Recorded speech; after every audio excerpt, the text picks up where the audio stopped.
Mula sa aklat ng Deuteronomio.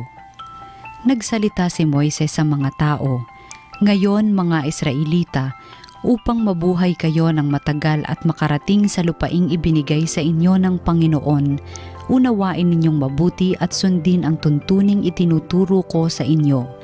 Ngayon nga'y itinuturo ko sa inyo ang mga tuntuning ito upang sundin. Unawain ninyo ito at sunding mabuti. Sa gayon makikita ng ibang bansa ang inyong karunungan at lawak ng pangunawa. Sa gayon, hindi nila mapipigilang sabihin ang ganito, 'Ang bansang ito'y matalino at may malawak na pag-unawa.' Sinong Diyos ng ibang bansa ang handang tumulong anumang oras liban sa Panginoon? Aling bansa ang may tuntuning kasing inam ng mga tuntuning ibinigay ko sa inyo ngayon? Ngunit kaiingat kayo. Ang mga bagay na inyong nasaksihan ay huwag ninyong kalilimutan o ipagwawalang bahala habang kayo'y nabubuhay. Ituro ninyo ito sa inyong mga anak at mga apo." Ang salita ng Diyos.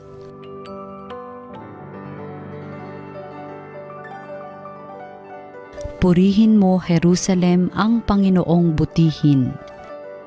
Purihin mo, Jerusalem, purihin ang Panginoon. Purihin mo ang iyong Diyos, kayong mga taga-Siyon. Yaong mga pintuan mo ay siya ang nag-iingat.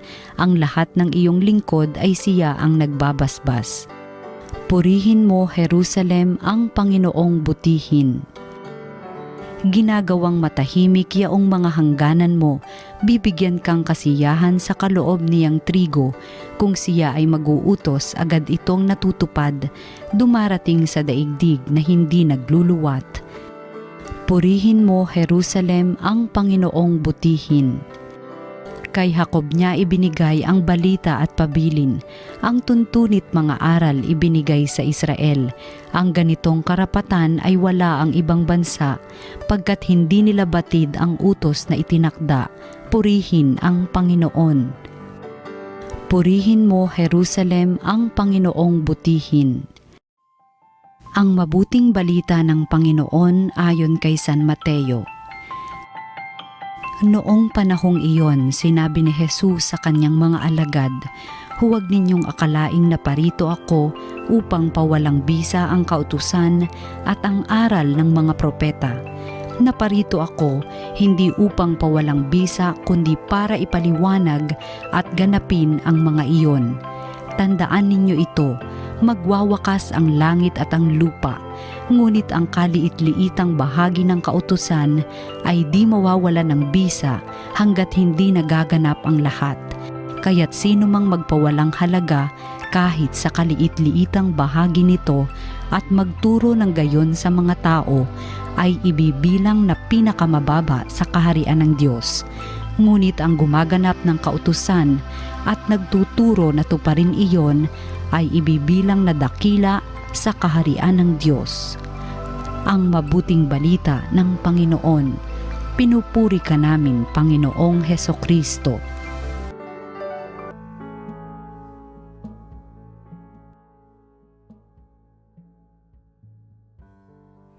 Magandang araw po sa inyong mga kapatid, higit po lalo sa inyong mga sumusubaybay ng Salita ng Diyos, Salita ng Buhay, dito po sa TV Maria.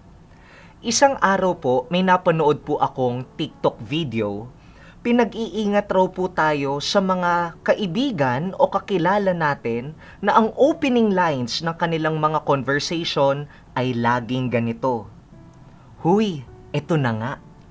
O kaya, "Huy, alam mo na ba?" Bakit po tayo pinag-iingat sa mga linyahang ito? Kasi madalas, ang kasunod po ng mga linyang ito ay walang iba kung hindi tsismis. At bakit tayo wina-warningan sa tsismis? Liban sa masama ang tsismis, liban sa nakapananakit ang tsismis o gossip, pansin niyo po kasi, ang tsismis, it takes two to tango. Kung tayo po ang mangchichismis, kung tayo ang magkikwento ng isang bagay, dadamay pa natin yung taong walang alam. May dala ng tayo ang dahilan ng kanilang pagkabagsak sa kasalanan. At kung tayo naman po ang makikinig sa chismis, aminin natin sa hindi. Pansinin po natin, minsan nakikinig pa lang po tayo, may panghuhusga na tayo doon sa taong pinag-uusapan. Kaya pala, hindi maganda ang chismis dahil madalas dalawa ang nagkakasala sa isang chismisan. At bakit ko po ito kinikwento sa inyo? Kung nakinig po kayong maigi sa ating ebanghelyo para sa araw na ito, nagbabala po si Jesus. Jesus gave us a warning. And what is that? May tinuturing daw po na pinakamababa sa kaharian ng Diyos. There are people who are treated as the least in the kingdom of God. At sino po sila? Who are they? Sabi po ni Jesus, ang sino mang magpawalang halaga kahit sa kaliit-liitang bahagi ng kautusan at magturo ng gayon, yung magturo ng mali sa ibang tao, ay ibinibilang na pinakamababa sa kaharian ng Diyos.